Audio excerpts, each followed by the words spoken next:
Hello दोस्तों, ये vision IAS mains का एक आंसर है। क्वेश्चन काफ़ी इंटरेस्टिंग है, गौर से देखिए। इसको सॉल्व करने में काफ़ी मज़ा आएगा। देखिए क्वेश्चन क्या है पे। भू उपयोग के बदलते पैटर्न ने संकट हजार्ड्स के आपदाओं में परिवर्तन के जोखिम को किस प्रकार बढ़ा दिया है। उदाहरणों के साथ व्याख्या कीजिए। Explain with examples how the changing lands use pattern has increase the risk of hazards turning into disasters.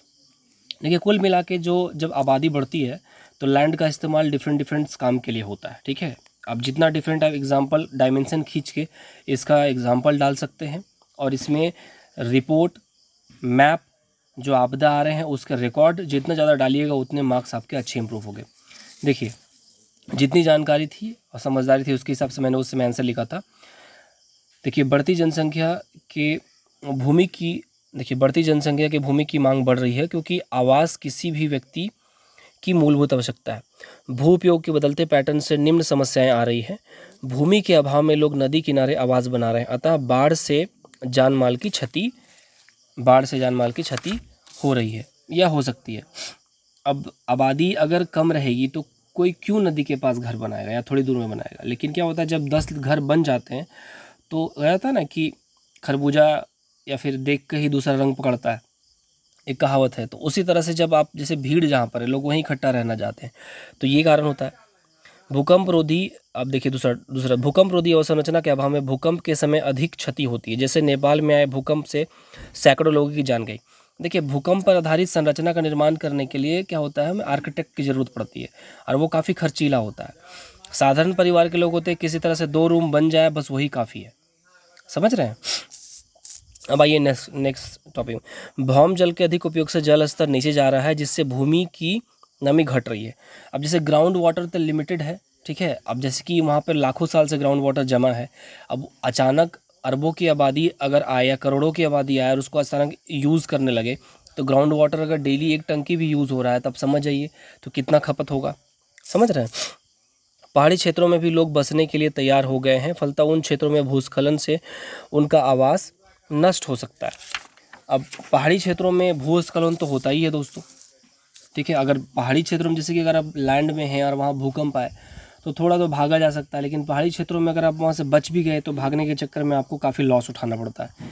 फिर उसके बाद भूकंप आया उसका तो खतरा अलग। भूकंप के बाद जो वहाँ पे भूस्खलन, क्योंकि मैदानी क्षेत्र में भूस्खलन होने की संभावना लगभग कम होती है, लेकिन पहाड़ी क्षेत्रों में भूस्खलन सबसे पहला होगा। क्योंकि अगर पहाड़ में हलचल होगी तो कोई जो उसको संभाल कर रखा है जड़ पेड़ या फिर बड़ा स्टोन, वो गिरने से क्या होता है पहाड़ का बड़ा क्षेत्र नीचे गिर जाता है और कई जानवर मवेशी जीव जंतु दब जाते हैं।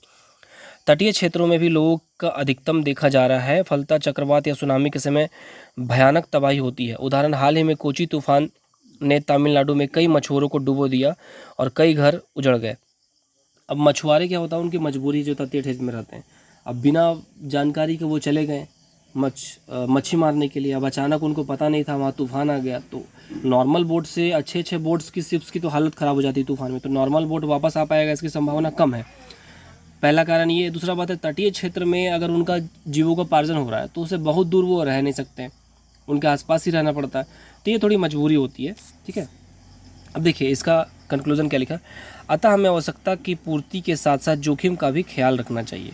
उदाहरण के प्रयोग को महत्व दें ताकि उत्तर स्पष्ट हो सके, ठीक है। उन्होंने देखिए यहाँ पर एक और सुझाव दिया है, इन्होंने लिखा है अच्छी है, कोची है तो कुछ गलत लिखा है, तो इन्होंने मुझे सुझाव दिया। देखिए मैंग्रोव कटाव को भी बताएं।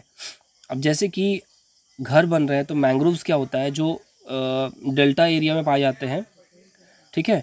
तो वो तूफान जब आते हैं या फिर सुनामी आती है तो उसको रोकते हैं वो, तो उसका कटाव भी ज़रूरत के अनुसार देखा जा रहा है, लोग अपने स्वार्थ के लिए काट रहे हैं। तो ये क्वेश्चन काफ़ी अच्छा था दोस्तों, और इसको आप नॉर्मल आंसर की तरह भी लिख सकते हैं, ठीक है। आपदा कहाँ आ सकती है, मैप बना के हिमालय दिखा दिए, ठीक है। तटीय क्षेत्र समुद्र के किनारे दिखा दिए। नदी जहाँ बार बार, जैसे कोसी नदी है, कोसी नदी में बार बार बाढ़ आता है, उस क्षेत्र में दिखा दिए, तो उससे आपके मार्क्स बढ़ जाते हैं। तो इसमें 7 नंबर मुझे 5 मिला है, 7 लाया जा सकता था, उस समय मेरी मेच्योरिटी की कमी थी। अभी रहता तो डेफिनेटली मेरा मार्क्स इंप्रूव होता। आई होप आपको आंसर अच्छा लगा होगा। मेंटरशिप के लिए डिस्क्रिप्शन में मेरा नंबर दिया गया है। Thank you and best of luck.